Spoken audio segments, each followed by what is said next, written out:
One day, Abdul-Baha, the interpreter, and I were alone in one of the small reception rooms on the ground floor. Abdul-Baha had been speaking of some Christian doctrine, and his interpretation of the words of Christ was so different from the accepted one that I could not restrain an expression of remonstrance. I remember speaking with some heat. "How is it possible to be so sure?" I asked. "No one can say with certainty what Jesus meant after all these centuries of misinterpretation and strife." He intimated that it was quite possible.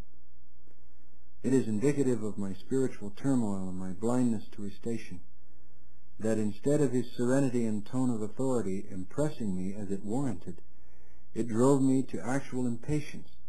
"That I cannot believe!" I exclaimed. I shall never forget the glance of outraged dignity the interpreter cast upon me. It was as though he would say, "Who are you to contradict or even to question Abdul-Baha?" But not so did Abdul-Baha look at me. How I thank God that it was not. He looked at me a long moment before he spoke. His calm, beautiful eyes searched my soul with such love and understanding that all my momentary heat evaporated. He smiled as winningly as a lover smiles upon his beloved, and the arms of his spirit seemed to embrace me as he said softly that I should try my way and he would try his. It was as though a cool hand had been laid upon a fevered brow, as though a cup of nectar had been held to parched lips, as though a key had unlocked my hard-bolted, crusted, and rusted heart. The tears started and my voice trembled. "I'm sorry," I murmured. To live the life is to act with cautiousness and wisdom.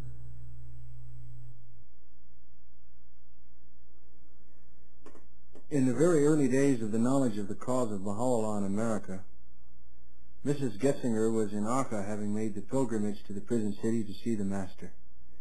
She was with him one day when he said to her that he was too busy today to call upon a friend of his who was very ill and poor, and he wished her to go in his place. "Take him food and care for him as I have been doing," he concluded. He told her where this man was to be found, and she went gladly, proud that Abdul-Baha should trust her with this mission. She returned quickly. "Master," she exclaimed, "surely you cannot realize to what a terrible place you sent me. I almost fainted from the awful stench, the filthy rooms, the degrading condition of that man in his house. I fled lest I contract some terrible disease." Sadly and sternly Abdul-Baha regarded her. "Dost thou desire to serve God?" he said. "Serve thy fellow man, for in him thou dost see the image and likeness of God." He told her to go back to this man's house. If it is filthy, she should clean it. If this brother of yours is dirty, bathe him. If he is hungry, feed him. Do not return until this is done. Many times had he done this for him, and cannot she serve him once? To live the life is to be humble, to be hospitable, to be servants of each other, and to know that we are less than anyone else. To live the life is to be kind to all people, and to love them with a pure spirit. To be a cause of healing for every sick one, a comforter for every sorrowful one, a pleasant water for every thirsty one, a heavenly table for every hungry one, a star to every horizon, a light for every lamp, a herald to everyone who yearns for the kingdom of God.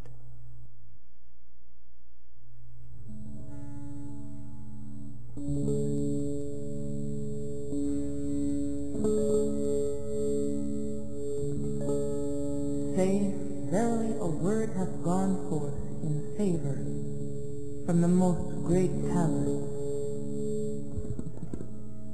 and God hath adorned it with the mantle of himself, and made it sovereign over all in the earth, and a sign of his grandeur and omnipotence among the creatures,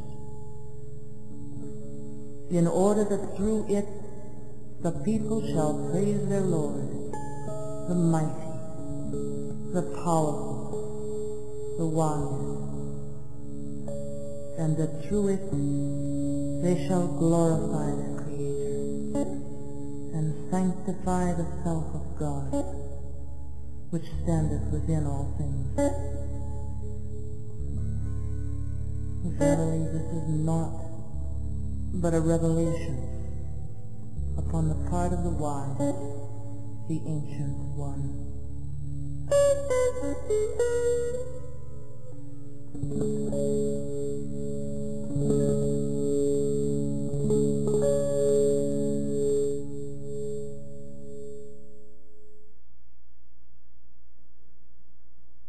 One day a woman asked to be permitted to see the Master. "Have you an appointment?" "Alas, no." "I am sorry," answered the overzealous friend who met her in the hall, "but he's occupied now with most important people and cannot be disturbed."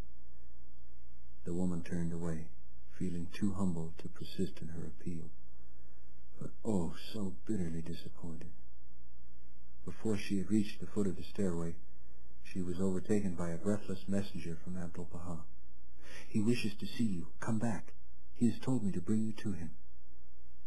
We had heard his voice from the door of his audience room, speaking with authority. "A heart has been hurt. Hasten, hasten, bring her to me." To live the life is to be no cause of grief to anyone. When the dreaded committee of investigation arrived from Constantinople, they abode in a large garden near the tomb shrine of Baha'u'llah. Enemies of the Master at once busied themselves in sending documents full of false accusations. The people of Akka, being panic-stricken and full of fear, were careful to avoid any communication with the Master and his family. Nobody dared to pay visits to them.